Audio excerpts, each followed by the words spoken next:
Spike's Car Radio starts now.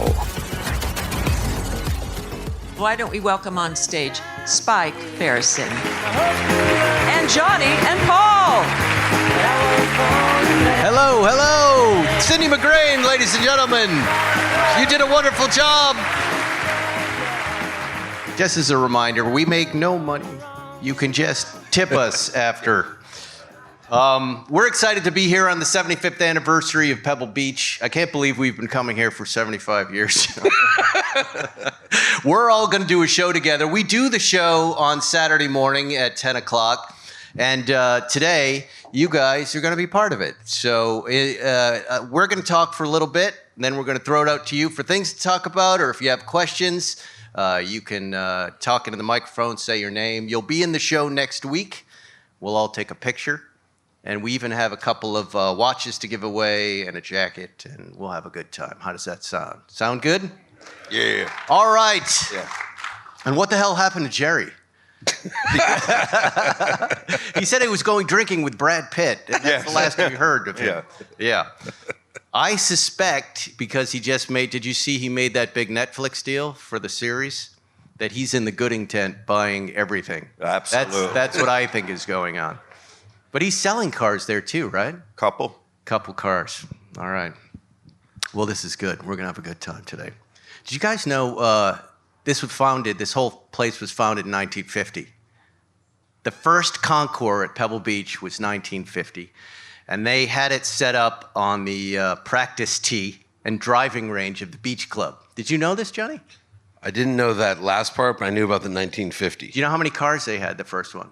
Oh, very 30. few. Yeah, there you go. And it went so well, the following year, they had 23 cars. It's true. And it sounded like it was off to a really slow start. They've continued since 1950, only missing 1 year in 1960, when it was canceled due to scheduling conflicts. The Kaufman wedding was reserved for their daughter, Julie. Okay. No, I'm just making that up. Yes. They also missed 2020 for some reason. No, they missed a couple years because of heavy rains. And it seems like part of the Concours is they seem to have natural disasters a lot. You know, and this year there's that big timber fire going on there. And anyway, most folks who listen to us can't really come to this event. So I thought I would start with, and I haven't even had a chance to talk to you. Like, what have you seen? What's going on this year? We didn't go to Quail. What was Quail? I went to Quail. Quail was Quail. It was. I think this is my 16th year at Pebble Beach and probably my 14th Quail. And you look online, and I think part of the problem with sacrificing our brains to the social media algorithm is that you got to have a hot take and be negative instantly, and there's no nuance. And so everyone, before Pebble started this year, everyone's like, everything sucks. It's worse than ever. It's going to be awful. Quail's going to suck, blah, blah, blah. And I was looking around like, this looks like Quail from 17 years ago, the first time I went. It felt the same. Same people, same idea. It was great. I mean, but there were some cool new cars that were put out there, right? I mean, the first thing that I saw wasn't even at Quail was this McLaren. What's that car? I think we have a picture of it right here. It's the really pitifully named McLaren MCL6 GT. Really? I think is the actual name they're going with. But I got excited when I saw that. It's a great car. This is the best looking McLaren I've seen in years. I don't know what you folks think. Do you like this? It's got a manual gearbox, right? That's cool. V8 manual. Yeah, there it is. I think that is a handsome MCL6 GT. What are they going to sell this for? Oh, it'll be. I don't know the price point. I don't think they've announced it yet. But figure it'll be like $788 money, so $400,000, something like that. But I also heard that every McLaren will now be McLaren Mickle. So everything's going to now start with MCL, which is brilliant. I know. Isn't that like a tendon or something, Zuckerman? Yeah. Or is that the ACL that I'm thinking about? MCL too? Yeah. All right. I've got tennis on the brain. What else did we see at Quail? There were lots of unveilings. There was an Aston Martin or something. Yeah, so I think the British kind of took this weekend so far. So this is the Valen, not the Valen, but so it's like Van Halen, the Aston Martin Valen. And it's they're making 150 of them. They're $2 million. It is the most powerful front-engined car Aston's ever made. They were trying to say it's the most powerful front engine car, but then there's that Brabus Bodo, which is the same engine that makes more power across the fairway. Wait, so the Bodo has this same engine? Yeah, this one's 850 horsepower. We just had that on the show last week. Yeah. Yeah. But I didn't hear that. I asked him what kind of engine was in it. They're not saying it's an Aston Martin, but it's a 5.2 liter twin. Why aren't they saying it? I don't know. What's the problem with saying I don't what know. the car is? Do I look like Constantine Bushman? No, but seriously, I want to know. He's not here. I don't. You tell me why. What do you suspect? Look, I don't know. They're out of their minds. When I drove the thing, this PR guy grabs me. He goes, "Okay, here's what you're going to talk about. Do not mention that it's an Aston Martin." And I go, "Look at me, man. That marketing, they get what they pay for. You're not paying me. You have no control over me, like none." So this, you think, is Aston Martin's answer to that car? No. This is look. They made the Valor. So that was a Vantage with a V12 with a manual. They made 100 of those, 110 of those. They made 37 Valiants, which was like a racier version. They're just doing these. It's hugely profitable, right? You're taking a car that normally sells for $400,000, a little more horsepower, some carbon fiber, and it's a $2 million car. So it's super profitable to do these short runs. Ben, is there another angle of it? It's the back. There we go. Yeah. So that's good. It's a cam back with a diffuser. I think it was killer. This is not my favorite paint color I've ever seen, but if you imagine it in British racing green or red or something. Yeah, people are in the audience are saying what we all think. This is one of the worst colors to debut a new car in, right? This weird rust color. Well, and we see it a lot, though. It's a weird color. It's one of those, like, it changes colors in sunlight. It's not ideal. This was good. I also really liked the Gordon Murray Automotive. It's called the SVS1. Yeah. So basically, they finally just redid the McLaren F1. Mm-hmm. Right. And it looks insane. It's beautiful. And I heard it's only what, 7 million? They're only making 64, and I heard 7.2 million, but I think that's pounds. So $8.5 million. Do you remember like 3 years ago when we were here and we sensed this shift? All the excitement was about these new cars. And now it seems like the market has followed that. Absolutely. And it's, we have to talk about the one car everybody's talking about. Of course. And give our perspective on it. Ben, that Singer Louis Vuitton thing. Yeah, these things right here. This really upset me. I got really mad when I saw this. But I couldn't figure out why I was so angry about it. Well, because it kind of offends your sensibilities of what a car and what a Singer's supposed to be. Yeah. It harkens back to memories of schlocky YSL Continentals. Well, how about remember there was a Gucci Cadillac? Right. So that was really cool, though. I mean, that car's cool now. It probably wasn't cool back then. What we like about cars is that they manipulate us subtly. When they manipulate us overtly, like this. Yes. When it's just too much and it makes us feel foolish for our adoration. That's what the problem is.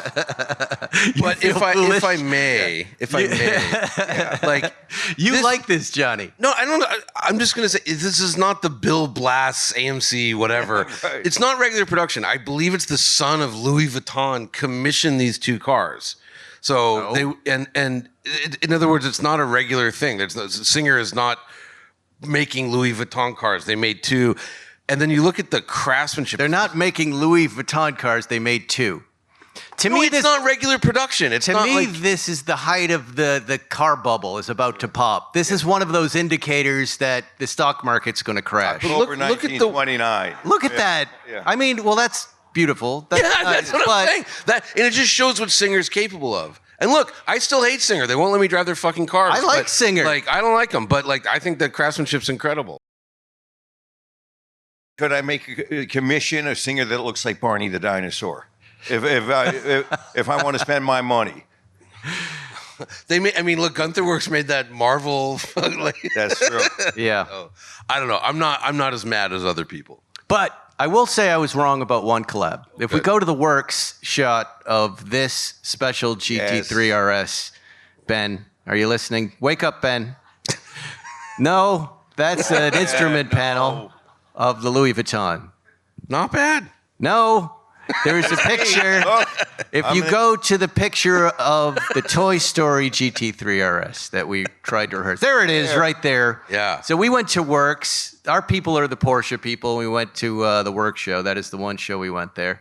And I was a little hard on this car. What was nice about what we saw here was kids. Enthusiasm of the kids. Yeah, there were a ton of kids who were really digging this car. Do you guys like this car? Did you see these GT3 RSs? So we approve of them. We think they're all right. Yeah. Yeah. I really thought this was the a one smart I move. liked. I thought this looked pretty cool. This is good. Well, This is the singer for you. Neither. Okay. Yeah, you go. I don't want any collabs. Yeah. Why good. not? Yeah.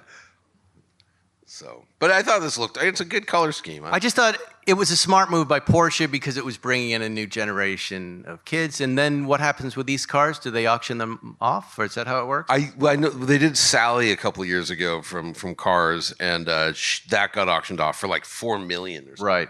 So So- Sally Carrera. Last night, Zuckerman and I, we like to sit in the hotel lobbies, and Zuckerman likes to make fun of the crazy rich people that walk in. And we have a good time doing that. And I like not to do Spike. that because I don't have a willing audience and a willing partner in this. But we had a wonderful time. We were able to put up the Gooding auction and watch the cars go off while we drank Arnold Palmer's and had charcuterie. and charcuterie and with weird strawberries. Yeah, the dried strawberries. And dried strawberries. And there was something going on there that was troubling. The market shift of new cars versus old cars, right? Absolutely. What was the first indication, Zuckerman, that you thought? Because I think, people coming here, a lot of them are trying to, figure out how healthy is the market for collectibles, what segments are going up and down, and which segments are most at risk. Well, what we saw a 356B Carrera GS GT, a car that had been at auction maybe 8 or 9 years ago. We were there when it was purchased 8 or 9 years ago, and it was a very high six figures. And that car, which is a stunningly beautiful car, and as a 356, it's got a 4-cam engine in it. It's got aluminum panels. It's got plexiglass windows. It's got a roll bar. It's real Porsche history, this 4-cam engine car, and it went for $280 at the hammer. Yeah. And that was like 50% of the estimate, which would have been 8 years ago. Low. So a 4-cam for $280,000, we have not seen that in maybe 15, 20 years. Yeah. Yeah. No, I know. And- it was and- kind of scary. Well, it is, and I have a couple of. There's a time thing, We're in this time period of what we liked, our generation. We're the last year of the boomer. You're Maybe. whatever. I mean, I'm driving new stuff more than X. old stuff But- right now. That stuff is kind of sunsetting. And also, I think there's a little concern, like who's going to work on your 4-cam these days? Those are diabolically complicated. That was the reason I got out of the 300 SLs because I was worried about that. But it is a real shift. There were other 356s that really, if you like 356s, which I do, there are going to be very affordable 356s out there. That seems apparent. That's probably the silver lining of all of this. Yes. It's like the older stuff is getting more affordable. But quick counterpoint: that Shelby Daytona Cobra Coupe, Right. $42 million, most expensive yeah, American but that's car. different. That's It's a 1964. That's a 1964. yeah, I know, but Okay, that's which one is more drivable? Well, I mean, define drivable. I don't know. Yeah, well, okay. I think on a daily basis, The old race car? You'll do better in the I'm just saying, 356. $42 million is a big number. That's but what? They yeah. made 6 of those. They made 6 race cars. Yeah. This was Shelby's personal car. This was the only one. This one DNF'd in the 64 Le Mans. It helped win the 65 championship overall. Went to Japan. It was the only of the 6 that kept racing after the 65 season. Right. And then Shelby owned it from like 78 to 92 or something like that. And how many are left? 2? I think all 6. I think all 6 are still around. One caught on fire a little bit, but A little bit. it's okay. Yeah. The woman next to it caught on fire. Okay, yeah. So, Yeah. There was okay, another so fire now- too. Wasn't there a Mazda race car that caught fire out at the track? That's all over Instagram. I didn't see. I saw there was an car like a Bugatti going into auction that caught fire, and they didn't have a fire extinguisher. That was good. Why do you laugh? We all get happy when things catch fire out here. Fire. It is funny. $1 million cars burning is fun. You know, So after the Daytona went for $42 million, the next car up was a really nice 356 SC. And it's like, we went from all of the money in the world being available to none. It went to 70 grand right 70. after to go from a $42 million sale. That's depressing. Yeah. I mean, I depressing. drove an Audi S5 the other week that Yeah. was like $75,000 and utterly forgettable. Like I don't remember driving it. Like buy the Carrera, or the SC. The SC. Yeah, like So, geez. yeah, the SC went for like I think 0.2% of what the Daytona went for. Did you see the SP3 Daytona, the new Ferrari Daytona that went for 17.8? 17.8. Gorgeous car. When did those come out? A couple of years ago? A couple years ago, gorgeous Yeah, car. but that's what I mean. It's a new kind of market that I have not seen before. And also Ferraris are just on like that. The $19 million Enzo is still. I'm still. baffled by There's a that, matte black Enzo that's going up that Yeah. is going to set a number for sure. Can anyone lend me any money? Anybody want some extra? I could pay my mortgage for a couple months with what's in his front pocket. Yes. Just, in case anyone's. You know, Spiker's back in the game. Yeah. And I'm not interested just because of my name. It's just, to me, that's one of these weird companies like Karma and Fisker that keep coming back. We're not going to let Spiker die. No, in and out of hospital. But what, Johnny, like, they debuted a car, and I'm looking at it, I'm like, it's kind of like a Pagani, but no one cares about it like a Pagani. Why is that? Or am I wrong about that? I mean, look, Spikers in period, and this would have been like 2006, 7. Like, Yeah. they had the Pagani interior really before Pagani had the Pagani Right. interior. They had a crazy interior. They were using the Audi 4.2 liter V8s, and they had a nice mid-engine car. And they were, I never drove one. What I hear is they're very fun to drive. Yeah. But it was like, remember Victor Mullen, who's bringing it back. He's still around, but he tried to buy Saab. Remember, there was a whole thing. And I don't remember that. it was a weird, something bad happened. Like when GM went bankrupt in 07 or 08, he tried to get Saab. I don't know. Yeah, they're back. I don't know much about it. But did you see them there? Was there any? I don't. If they were at the Quail, I missed them. I didn't see that. Yeah. So Yeah. But like, yeah, I mean, if it's got the engine turn metal, aluminum, everything like the old one, like why not? Yeah.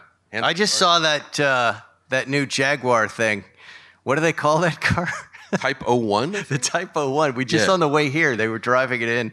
And it was the second time I had seen it this week because I also saw it here. Ben, do you have that picture of the Jaguar out in the woods? Ben's falling asleep again. There it is. This is that same car broken down in England this week on a dirt road Well, they're just testing it. Yeah. with something hooked to it. Well, every car you need to have a tow rating for. It's a legal requirement. Okay, well, that's not the story they put out. The story they put out was Waze led them in the wrong direction, and they got caught on this trail. For real. This was sent to us by one of the listeners. I think the guy who actually took the picture. And That could have happened. I just know what they're towing is just that opens up and you can put weights in it. So you just towed. But it's precisely these moments. Like you would think they would be being so careful right now to not further mess up the launch of what I How does consider this mess? I mean, test cars break. That's the whole point. You break them. He likes this thing, Zuckerman. I don't even understand. and- To me, this is a fiasco. The car I haven't seen or driven. I don't. I just hate. saw it. This is what we're talking about with like you have to be angry immediately. No nuance. Bad. It's bad always. Bad car.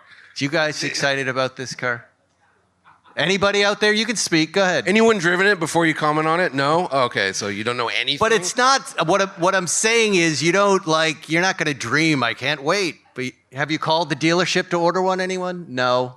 But you realize every car you've ever driven in modern times, this has happened to. They all break. No. They all do tow tests. That's not this true. history, Yeah. not the this Carrera GT. introduction, not They we didn't were tow excited test a about it. Carrera GT. You're Yes. right. Yeah. They announced it where at the Paris Auto Show. Is that? And we all got excited about it. Okay. Cars break during testing. They literally have third parties that Never break mind. cars. I'm not. You understand what I'm saying, Zuckerman, right? What are you looking at, Zuckerman? You've come here. Sometimes, many times, you buy cars. Usually without thinking about it. Okay. Today we're going to Gooding after this. What are you thinking about? I don't know. Does the fact that the 356 market is declining have you rethinking what you might buy? I love 356s. I would buy as many as I could. Didn't you already buy as many as you could? I did, yes, exactly. But they were cars that have been outside of reasonableness or possibility, and I'm going to take a look at a couple. All right. Have we seen the McMurtry Spearling? You did. That was at Quail. It's gorgeous. Yeah, gorgeous. What did you hear? What did you think? It looks a lot better than the one that the prototype, which was whatever it was running around the last few years.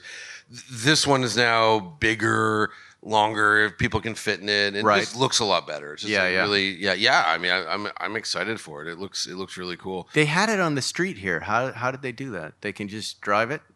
Yeah, Get special consideration, or You get a special one-day DMV pass. yeah. I don't know the details of it, but yeah. I mean, I just got a ride in that AMG prototype SUV thing. It's camouflaged with like a kill switch and computers in the trunk and all that. And what's that? Okay, remember the yellow car on the bridge in downtown LA, the sedan that was really bad looking? Yeah. So they made a SUV version of it that's really, really good looking, but they of course won't show it. But I got a ride in it, and it's insane. It's a 1,200 horsepower thereabouts, 1,475 pound-feet of torque. Wow. Monster electric SUV that is going to handle very well. Is going to compete with the new Cayenne Turbo S. And it's coming. And they also, we're not supposed to talk about it, but let's do it because they showed the Cabrio last night, the G-Class Cabrio. Oh yeah, right. Literally in a vault, it had a bank door, and we got to go in. See, that's a new thing they're doing. Did they make you sign an NDA?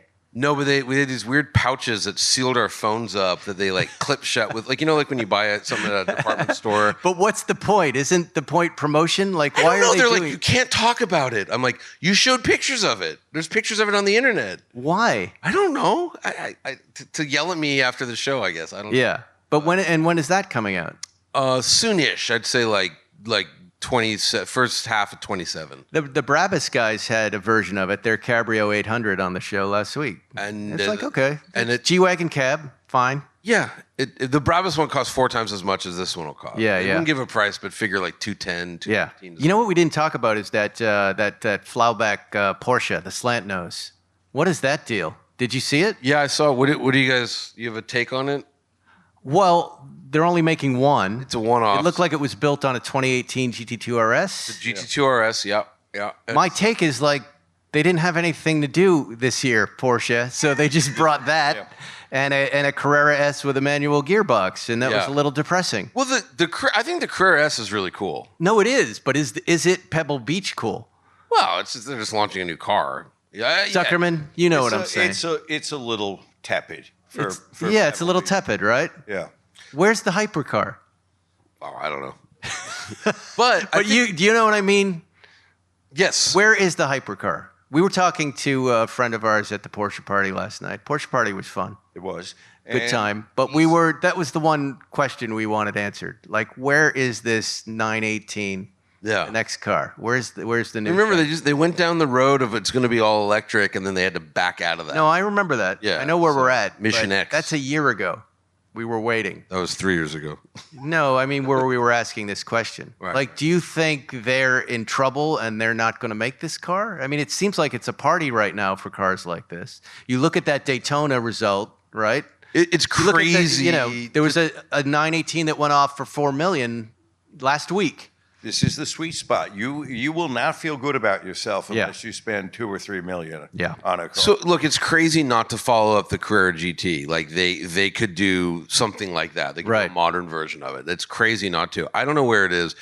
The only thing I want to say about the Carrera S, because the GTS, the 911 GTS with the hybrid, is just sort of a different thing. So it's like the S now comes with like more sporty equipment. So it's like, you know how the GTS, like, yeah, you're paying more, but if you were to option an S like a GTS, it would cost more than the GTS. So the S manual is sort of becoming the actual GTS, and then the GTS is the T hybrid weirdo thing. So I think it's kind of cool. All right, Ben, we're going to throw up a clip in a second, but let me set it up. Let's see if this works, Ben.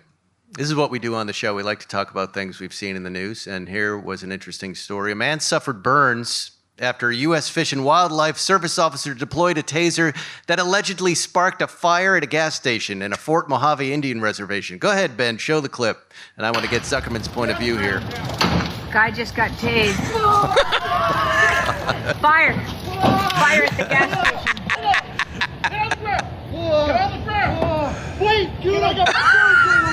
He's so helpful. Zuckerman, have you seen this? Yes. Yeah. I'm going to tell you what's happening here, and I'm... It's on fire. You guys need to move back. Let me handle this. Shut up, lady. Keep in mind, Zuckerman, that was a fish and game officer. This man was chased to that gas station for fishing. And he was caught. And apparently released at the same time. Now here on the AP, they said, the reporter says, this deserves a full and transparent review. Yeah. Who better than Mr. Zuckerman? What do you see here, and how many Porsches is this worth to your law firm? This is definitely, I would say this is top fuel dragster material here. But this, common sense. Do not tase some guy when he's putting in gas. He's not really going anywhere. He's tethered to the pump. The pump's tethered to the car. You don't really have to tase him. It's like your mother saying, "Don't get a hairdryer near the bathtub." Right. This is just that much common sense, and I like all of the different emotions the fish and game guy is going through. First, he's angry. Tasers the fuck out of the guy, and then sets him on fire. Then he's concerned and putting him out, helping him down. And then he yells at the lady, "Mind your business, lady. I've got this." And yeah, it's a great case. I just think it means the country has about 7 years left, and then it's just all over. It's just, we're done. We've had a good run. Next. As I understand it, too, he was fishing in the wrong place, and the guy said, "You need to go," and he left. He left. This is so upsetting to me. But if this guy were to call you, Zuckerman, and I mean the man who was tased and gassed and set aflame, Yes. That's a case you're taking. Of course. How could I pass up the opportunity to really spend time with this story? It's wonderful. Develop everything that happened here. Yeah. Go over this frame by frame over and over again. This is good. Yes. Yes. This is, and so you're showing a video like this to a jury, and you try to settle it before it gets to jury. Everybody's going to want to settle this case. Nobody's really want to go. The flames are so definitive. So in that way, this guy is rich for fishing for that day, and turned away. He's now going to be okay. Teach a man to But fish. generally speaking, getting set on fire does leave emotional and physical scars. Yeah, I don't recommend it. What I love about showing you these clips is he smiles every time I show him these things, and it frequently the stuff that's sent into him, he's laughing because you're not going to believe this. Look what happened this time. And how long have you been doing this? Oh my God, 35. 35 years. Yeah. And here's a new one. This is a new one. A brand new one out of nowhere. We've had taser cases. We've Really? had people getting tased for no reason, which is not good. But this is the unique in being set on fire. Can I ask you what, not ever having been tased and seeing kids tase each other on YouTube, what happens to you really? It really fucking hurts. You generally. But what's the damage? What's the damages that you would? Okay. The tasers have a little camera on them, so there will be another view of this. Ah. So the tasers have a camera, and so you get to see kind of the view of whoever's deploying the taser, and then what happens. And generally, you get hit, and you have a tendency to fly, and it's exceedingly painful. And I suppose if you're young and healthy, it's not a problem. If you're a little bit older, you got a pacemaker, you got a couple of things going on, it's really not good for you. There you go. I wouldn't recommend See him it. smile? That means Yeah. money. That means money. I can see it in his face. All I'm right. just stating the obvious. It's not good. Here was the other video that caught my eye that involves cars. A viral video of a woman struggling to stop her own car after apparently it This began is the rolling best. away. It was not left in park. Go ahead, Ben. Show that clip. This goes on forever. This is unbelievable.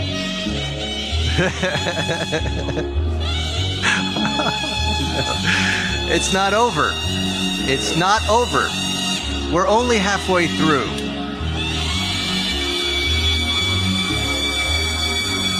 We're just entering Act 3.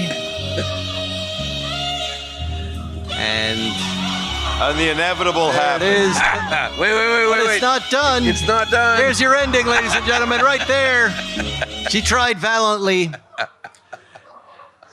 I love how she pulled on it like as if she's gonna stop a car in gear.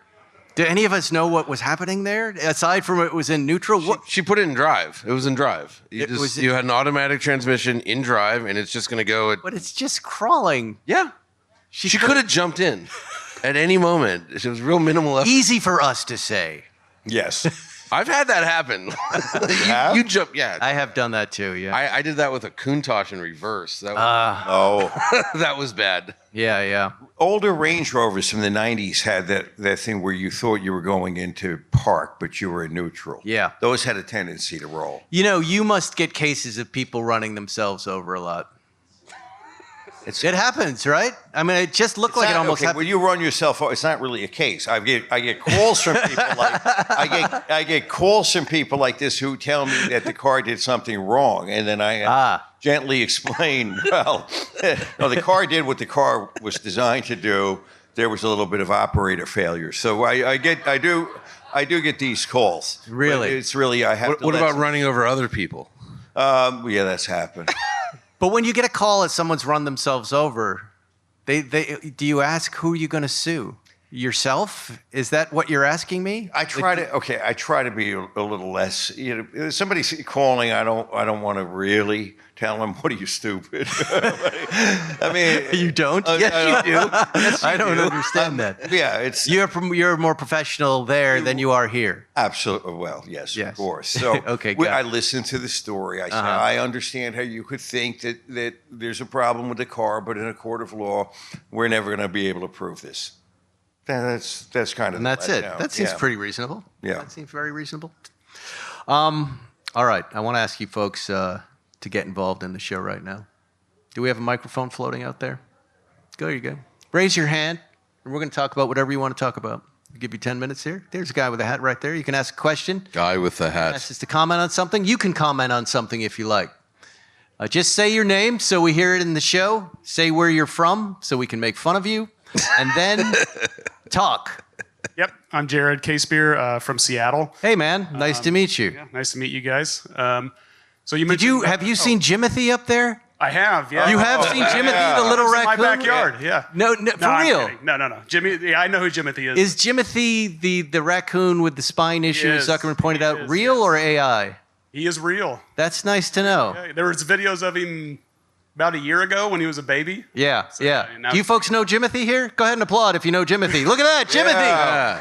That's Isn't amazing. there more than one Jimothy now? There's like a second Jimothy? There's a deer, but that's deer. not in Washington State. I don't know Okay. what the deer is at. So you're not an expert on that one. Deer- I'm not an Deermothy. expert on that one. They come up for a name. Go ahead. Bambathy? Ask your question. Yep. So you mentioned the Audi S5. I'm curious, kind of normal car price range. What cars coming out or are currently out that excite you guys? You know, not What's a not the normal million- price range? Well, I don't know. Let's go like 100,000 or below. Are you seeing That's anything? pretty expensive. Are you That's seeing pretty- anything from the auto manufacturers that actually excite you that you want to drive? I get You excited- said the S5 was forgettable. Yeah. Oh, What's that, something- what's something- unfortunately. Go ahead, yeah. Johnny. You can probably answer this Yeah. question. I the can't. MR, I'm drawing blanks. I mean, I should know what's coming out. the MR2 is one thing we're really excited Okay. about. Yeah. We thought that was a really cool car. I always love that. Might be $100,000, but yeah. What's that? Really? I don't know. Probably. Yeah, I mean the MR2 and the GT, the GR GT or whatever they're calling it. I know that's going to be like 175 ish or 180. That's going to be pegged to like 911 turbo price. That's exciting. I don't know what's coming out. I don't know. I weirdly love this Subaru Uncharted my kid has. This little electric that's, I think it was about $30,000. That is just, it's mind-boggling how nice this car feels for $30,000. It feels like an $80,000, $90,000 electric. It's shocking. And I don't think anybody's excited about it except for me, but I've been driving it a ton. And it really, to me, it's like the first thing that I've seen that's not Chinese that kind of competes with the Chinese aesthetic of, here's a lot for a little money, which I like in EVs. The one actually I'm very excited about, and again, I'm probably the only person excited, the AMG, it's called the CLA 45. So it had a little 405 horsepower four-cylinder. It was really cool. It drove like a little baby GTR. Now it's a three-motor electric, and it's like 800 horsepower or something. And so I like stuff like that, and it's a lot of power in a small form factor. And I'm, maybe like 80,000. So I'm excited about that. There you go. But, all right, no one who wants to be in the show? You're replacing Jerry Seinfeld. No pressure. Yeah. But come on, and it doesn't have to be a question. You can just talk about something you've seen here or relate something to the audience listening. Sedan question for each of you. What's your name and where you're from? Oh, yeah, Sean, the East Bay up here. Yeah. So you're taking a couple. What's the East Bay? Like Oakland, Walnut. Let me look at you. Yeah, say your town. Danville, right? Yeah, you look like a Danville. Yeah. Well done. That was good, Johnny. That somehow seems like an insult, but no, it's not. It is. Oh, it is. You should see where we're from. No, it's like really rich hot rodders. Like he's wearing look at his golf jacket. You know what I mean? I see. They're all like billionaires that are into 32 Fords. Wow. I had no idea. I like your jacket, by the way. Thank you. It's very nice. You got to take a couple out to dinner in LA. You're picking some up from the airport. Yes. Something from the past and something from the present. A sedan, the dying sedan. What do you guys like? For airport transport? Just you're going out to dinner. I am always trying to drive things that are funny to pick up my family at the airport, especially my wife who doesn't like, fast and loud cars. So she just came back from Florida and I picked her up in the Bronco with no top, which she was just like, what are you doing? And we were on the 405 and had a good time. And then I've whatever press car I have, I'll do that as well to embarrass my kids, a Ferrari or some nice Porsche. The Mercedes Grossa, like a 600, like Pullman is from the past. Yeah. That new Maybach, the new refreshed S680 with the V12 and more leather than you can imagine. That's we have Mercedes. Ben, you throw up the picture there. They gave us some Maybach to drive around this weekend. Ben's off in his urinal break right there. Ben, wake up! No. The Maybach. This is just like we do the show, except we edit. It's so fun. That's not a Maybach. The Maybach Zuckerman picture. It's a silver car. No, Ben. We went through this. It's a silver SUV. There it is. Hey, next to the urinals. So this is the Maybach we got from Mercedes. They always take care of us. Mike Manelli there. It's really great. And it's really wonderful. And we thought we would park it here. And here's how we did it. Show the second picture. There it is. We realized very quickly, if you just grab the orange cones, you can put them anywhere and make your own spots. So we got one right next to the urinal, which made Zuckerman very happy. That looks good. Very. It is what's fun about hanging out here is like the hotel shenanigans. Yeah. They have it highly regulated, but you can kind of do whatever you want to do. Everything's temporary. Yeah. You can't drive here. Oh, yeah? And then well, they gave us a golf cart. And from the second I got into it, people were like, I need a ride. And they'd flag me down. I go, okay, get in the back.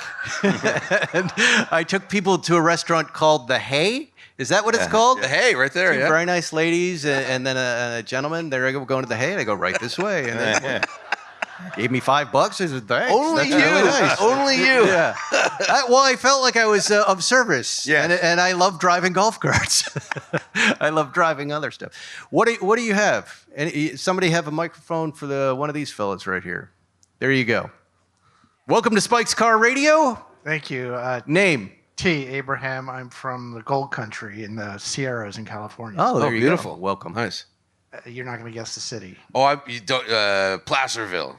Close. Ah, give you credit. Are you a gold prospector? No. All right. Well, speak up so we can hear you. I'm just curious in the world you're in, how would you, if you were to put them in percentages, like the people that are buying these cars at the auction, are they car people? Are they art people? Are they investment people? I mean, is it 20 this, 10 that, 50 that? I mean, does somebody know what righty-tighty is and lefty-loosey, or are they just buying? Right. Good question.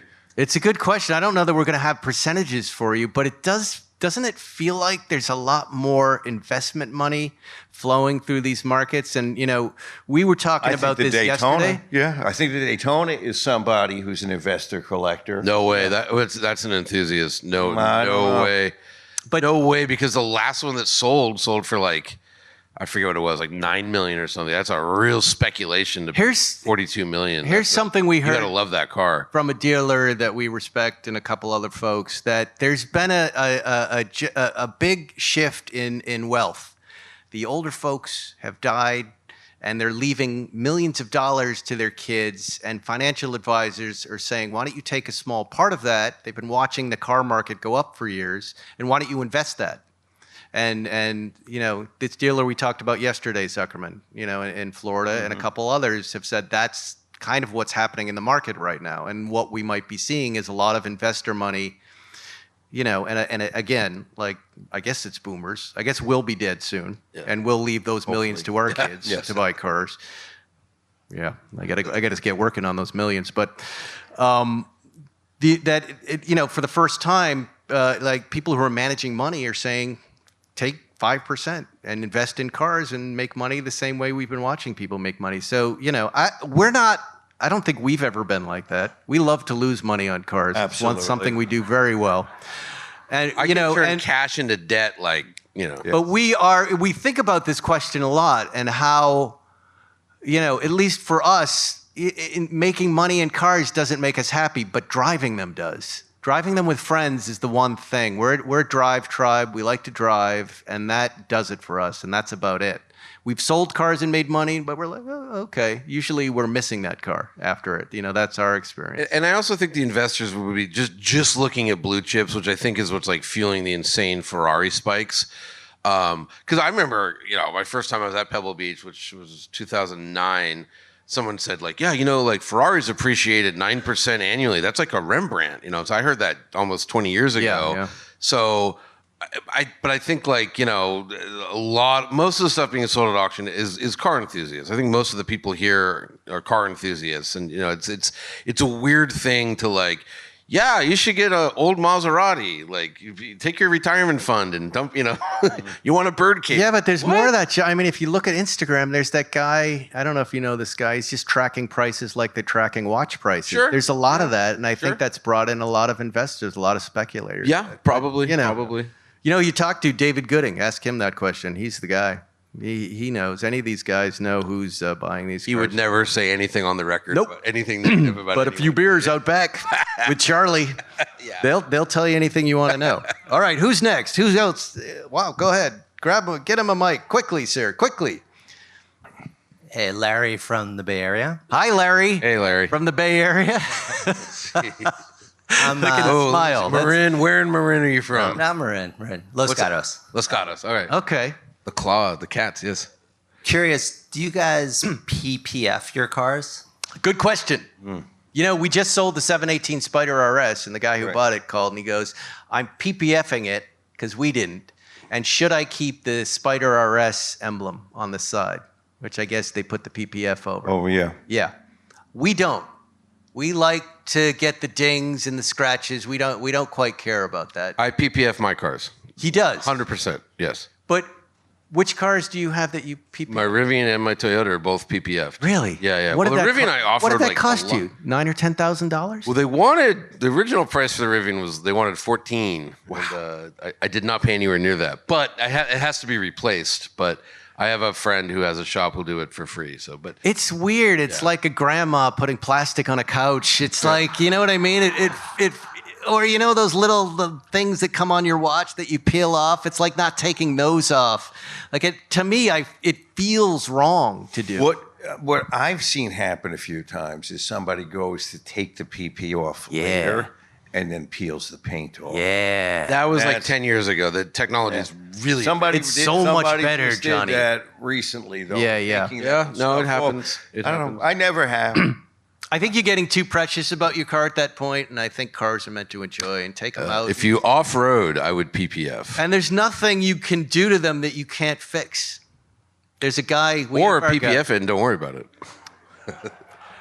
Yeah. How are you enjoying plastic on your thing? Anyway, great. Let's move on. It's not great. I'm surprised you like that, Johnny. You're somewhat slovenly in your I presentation. am. I'm a slob, but I like my cars clean. And But your car... But if you drive Never past mind. a We don't want to bush- care. Go ahead. Next question. Hi, I'm Eric from Scotts Valley. Eric from Scotts Valley. Yep, thanks so much for the content. Really enjoy it. Thank you. I wanted to make a suggestion. Yes. I don't mind paying for things like this. Is also a lot of fun. I thought maybe one thing that would be neat for you to do this year, Spike, is Yes. you could do a charity collab podcast with DeMuro and then play tennis. This has come up, sir. Okay. This has come up. I started playing tennis 4 years ago. I'm sponsored by a tennis company, Babolat.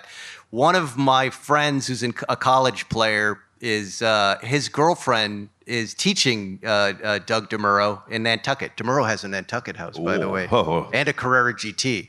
He's doing very well. And a Countach. And a Countach. And a That's Toyota right. Sequoia, oddly. But anyways. But Doug and I don't really want to play each other. Like, I play a recreational form of tennis called live ball that's social and it's fun, and you can rise up to certain levels and play with better players and former D1s and the rest of it. And it's still fun. Like, if I were to do that, it feels too competitive. And Zuckerman, I'm sure you feel this way. During the week in my real job, it's tough. There's a lot of getting knocked around. It's very competitive, and frequently things don't go your way in entertainment, and I'm sure, in law. So on the weekends, I don't want to feel that way. I just want to get out. I want to relax, and at the end of the 2 hours, 6 hours, however long I'm playing, I just want to feel good. But also, Doug doesn't leave San Diego unless it's true. to go to Nantucket. He does not. He won't come up. Whenever we talk to him, it's funny. Yeah. But I hear he's a really good player. I hear he can hit well. And he's 7 feet tall too, so he's got. That doesn't matter. You hit at their feet. But I hear he's pretty good. That's the strategy. Now I know. If I ever play, hit at his feet. Yeah. Maybe Zuckerman and I should play each other for charity. That would be okay. That would be funny. I mean, this is what we love doing stuff for charity, but frequently it's auctions on the show or this. We come here and do this. Who's next? What do you got, sir? What's your name? Welcome to Spike's Car Radio. Jerry Seinfeld replacement. Dominic from Orange County. Oh, wait, we'll do you next. Go ahead. All right, this fellow over here. Oh, hey there, nice to meet you. What's your name? Hasib. Hasib, nice From to where? meet you. From New York. From New York. All right. Okay. Yep. My question is, imagine you have a 16-year-old. What car are you getting them to learn to drive? In particular, perhaps drive stick. Why did that sound so perverted? I didn't know where that question was going. Wow, Spike. Imagine you have a 16-year-old. Yes. And you're alone in a hotel room. What? What show is this? Yes. What would you drive her in, Spike? Yeah. Oh. Okay. Let me tell you how I do have a 16-year-old son and an 18-year-old. And let me tell you how I approach this. It was all about safety. It was all about the car, the safety specs, and driver's aids in cars that would keep them safe. And, what that meant to me was something new, but not expensive. I kind of believe that you can ruin a kid by giving them a really nice car when they're that young. I want them to feel like they did something to earn that the way I did. I mean, I don't think I got my first new car until I was 35, maybe. It took that long to figure stuff out and make money.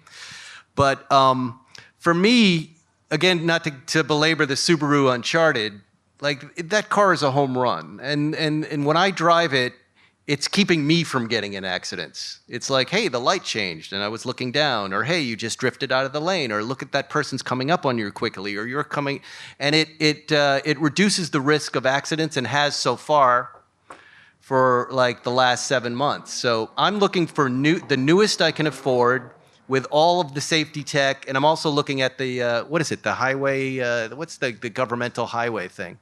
Crash test rating? Yeah, one of those, the IHHT or IHS and NHTSA. Yeah. And look, because at the end of the day, that's what you're trying to do. You're just trying to keep your kids safe. But the thing is, with new cars and stick shifts, everything's sporty. There's no more cheap cars. So look, there's a new WRX base, it's $33,000 out the door.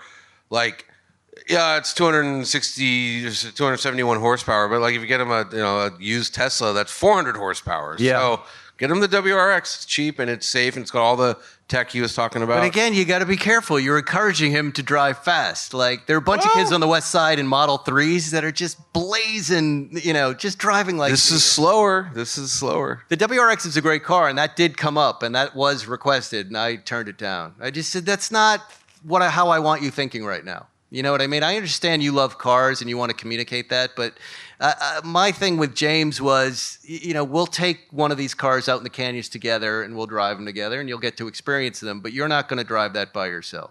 The other day I just saw him blasting the Uncharted, by the way, and I was like, what the fuck? My kid's going to get my GR Corolla when he's 16. I know.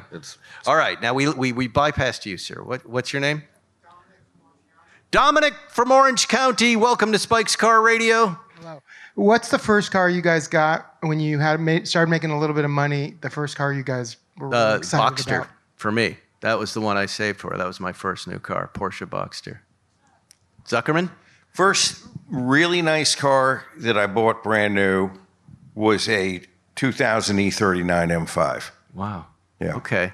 I didn't know that. What color was that car? It was a very dark metallic blue. Wow. Got it, New Century BMW, east side of LA, Alhambra, something like that. But up until then, it was very modest. But I was lucky at that point. I bought a 6.3 300 SEL for $12,000, gunmetal gray with a sunroof, and that was my fun car. Although keeping it up was a little challenging then. I've never made any money, so. He's never bought a new car. I remember Zuckerman Zuckerman and I used to live on the same street in West Hollywood. That's how we know each other. And he bought his first Porsche with some resto-modded old crap. It wasn't even resto-modded. It was an R Group green 911. It was. And I was coming down the hill, and you blasted up at like 80 miles an hour, and I was like, this guy can't drive like that on this street. And it was you. What was that car? It was a 72.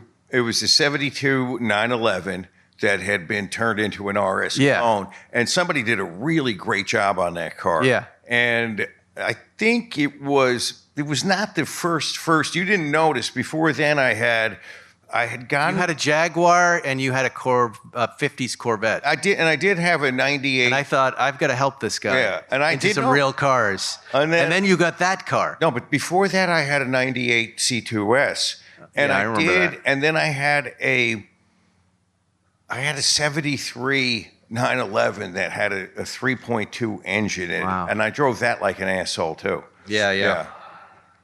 Those were the days. Yeah. Nice. In Hollywood. All right, we have time for one more, and then I've got to give away some stuff to you folks.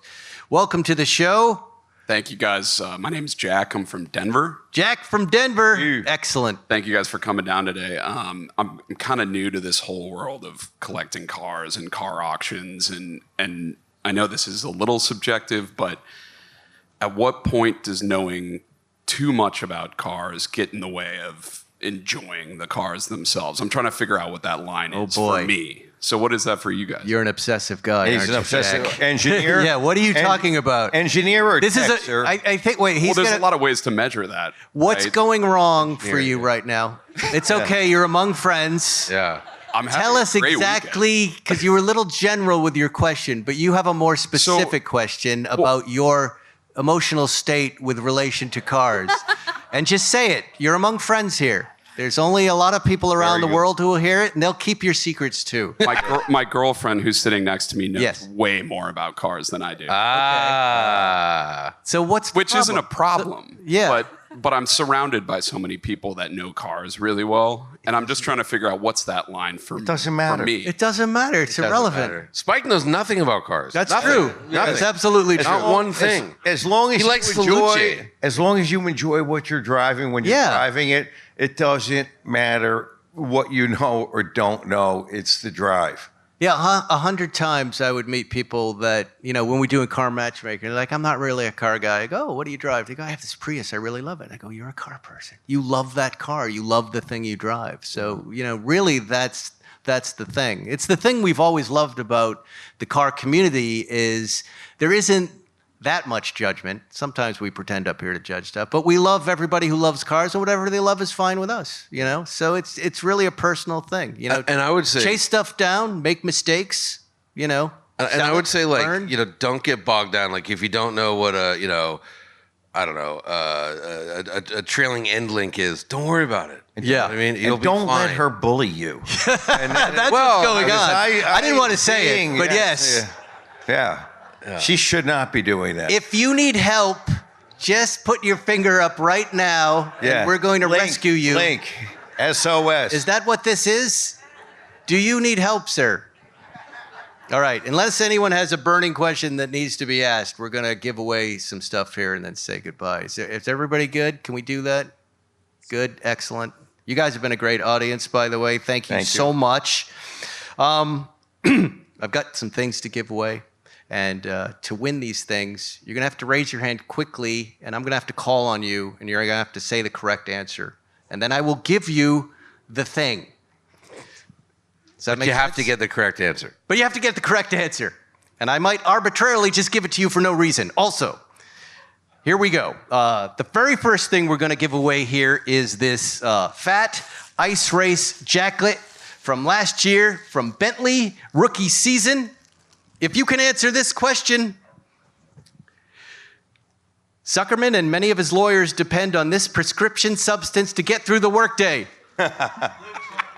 Blue Chew is correct, sir. Bring that down to him, Johnny. Yes. There you go. Blue Chew is our sponsor. If you're having trouble with your wife, sir, because of her knowledge of cars, beat her back, intimidating, get some Blue Chew, and it will fix the problem.